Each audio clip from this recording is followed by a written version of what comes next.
What's going on, everybody? Tom here with Keto Lifestyle, and today I'm bringing you a recipe for a ketogenic take on the loaded baked potato soup. Now, obviously, since we're following a ketogenic diet, we can't have potato. So what I'm going to use instead is cauliflower. And if that sounds good to you, hang tight for the recipe, and then I'll see you at the very end of the video for the taste testing. So let's get started. Now, the first thing we're going to need to do is chop up 4 pieces of thick cut bacon. We are going to chop them up just so that they cook a little bit faster, and we're able to extract a little bit more bacon grease, which will eventually become part of our soup.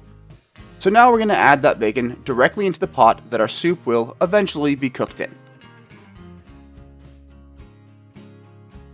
Once they're looking nice and done and crispy, go ahead and take a slotted spoon, strain off the oil, and set them aside in a bowl. You will need the bacon bits for later, so don't snack on too many of them. Also, leave all of the bacon grease in this pot as it will become part of your soup. Now we're going to leave that grease on the stove, but turn it down to a medium-low heat. In the meantime, we're going to chop up about half of a white onion. Once your grease has lowered temperature, go ahead and throw the onion right in there and stir it around. If you have not lowered the temperature of your grease, you will notice that it's going to burn very quickly. You don't want that. We want them to slowly cook, and cook them until they're almost transparent. At that point, I'm going to add 3 cups of chicken stock. This is actually just 3 cups of water with 3 cubes of chicken bouillon in there.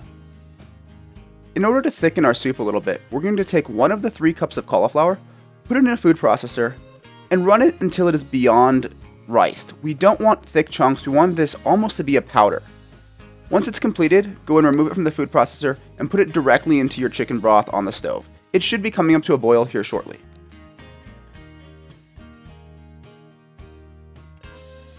We are then going to add 2 more cups of chopped cauliflower into the broth as well. Now give this a nice little stir and wait for it to come up to a boil.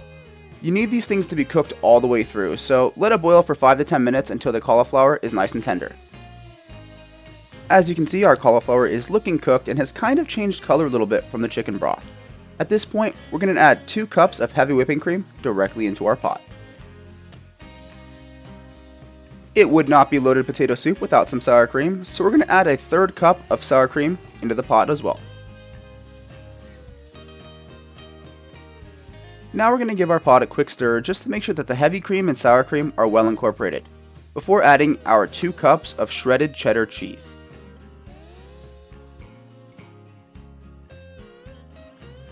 As far as seasonings go for this recipe, it's going to be very simple. We've got 1 teaspoon of ground black pepper, 1 teaspoon of salt, and lastly, half a teaspoon of garlic powder.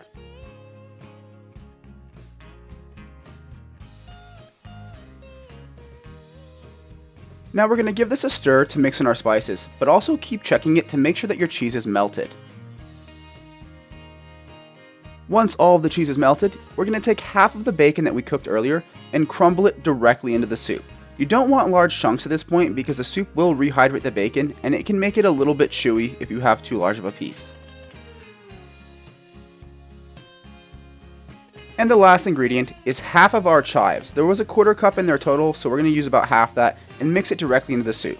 And we're going to let this cook for 2 to 3 minutes until the flavor starts to incorporate.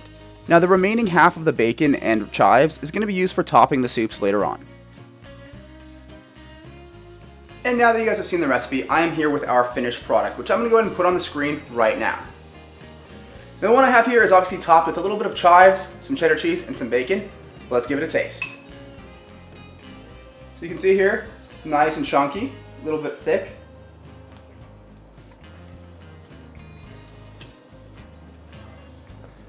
Now guys, that is delicious. You get a little bit of the chicken broth, a lot of the cream, and the bacon really comes through. This actually does remind me of a loaded baked potato soup, and I could eat this all day long. So if you guys like this, check out the recipe. It's going to be in the description down below, and I'm going to go ahead and finish my dinner. But with that, I'm going to close with the video. If you like the video, leave it a like. If you have any questions or comments about this, leave it in the comment section down below. And if you have not subscribed yet, do me a huge favor, hit that subscribe button. We're trying to hit 10,000 subs by the end of the year, and only you can make that happen for me. So with that, I will see you guys in the next one.